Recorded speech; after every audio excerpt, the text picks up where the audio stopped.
বন্ধুরা চলে এসেছি আজকের ভিডিও নিয়ে। কী রান্না করলাম দেখো। পেঁয়াজ কলি আলু ভাজা করেছি, লঙ্কা চিড়ে কালো জিরে দিয়ে হলুদ লবণ দিয়ে। আর এই পাশে করেছি কাতলা মাছ, দেখতে পাচ্ছ, পেঁয়াজ কলি দিয়ে, পাকা টমেটো দিয়ে, ধনে জিরে গুঁড়ো, হলুদ লবণ দিয়ে, গামাখা একটা ঝোল, কোনো সবজি দিইনি, আলুও দিইনি। ঠিক আছে।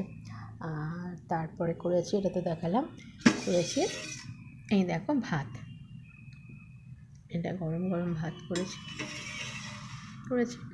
আর তারপরে হচ্ছে কেটে নিয়েছি এই যে ফল, আপেল, কমলালেবু, কলা আর আঙুর। এর সাথে তো আছে হচ্ছে দুধ আছে।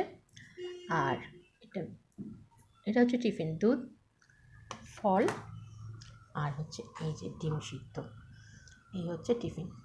আর ওটা হচ্ছে ভাতের রান্না। এটা টাটা বন্ধুরা, লাইক করো, কমেন্ট করো, আর হ্যাঁ, যেটা খুব দরকার, সাবস্ক্রাইব করা। আর তোমরা জানো, একটু এই নতুন বন্ধুকে করে দিও সাবস্ক্রাইব। Thank you.